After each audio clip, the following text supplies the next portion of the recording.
नमस्कार दोस्तों, अनसुनी दिव्य कथाएं में आपका स्वागत है। आज हम आपको रामायण से भगवान श्री कृष्ण के पंख की कहानी सुनाने जा रहे हैं। जब भगवान श्री राम और लक्ष्मण सहित सीता माता वनवास गए थे, उस समय की बात है।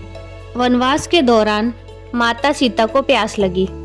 तभी प्रभु श्री राम ने चारों तरफ देखा, लेकिन उन्हें दूर दूर तक केवल जंगल ही जंगल दिखाई दे रहा था। भगवान राम ने कहा, कुदरत से प्रार्थना है कि हे वन देवता, यहाँ आसपास जहाँ कहीं भी पानी हो, कृपया कर हमें वहाँ जाने का मार्ग सुझाइए।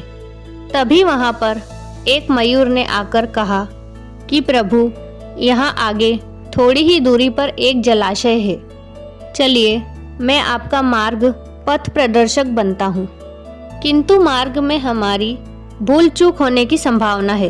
भगवान श्री राम ने पूछा, ऐसा क्यों?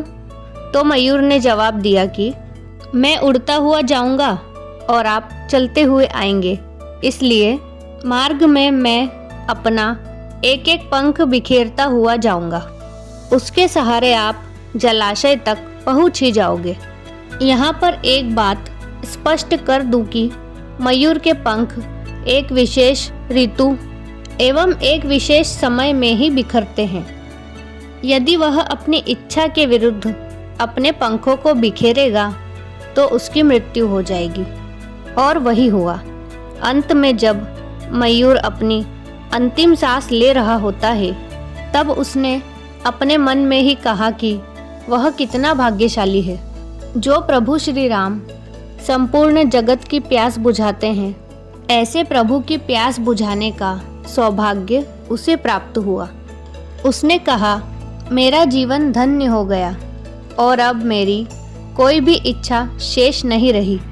तभी भगवान श्री राम ने मयूर से कहा कि मेरे लिए तुमने जो अपने मयूर पंख बिखेर कर अपने जीवन का त्याग कर मुझ पर जो ऋणानुबंध चढ़ाया है, मैं उस ऋण को अगले जन्म में जरूर चुकाऊंगा, और वो भी तुम्हारे पंख को अपने सिर पर धारण करके।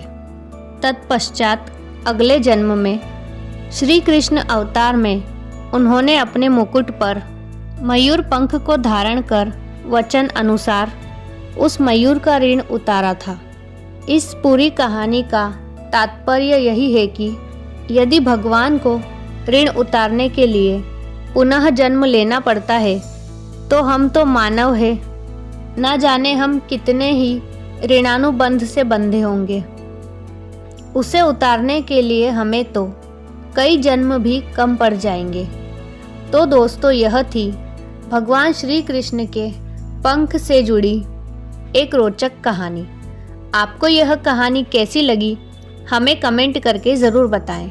और इस प्रकार की अन्य अनसुनी दिव्य कथाएं सुनने के लिए हमारे चैनल को सब्सक्राइब करें और इस वीडियो को लाइक और शेयर करना ना भूलें। राधे राधे।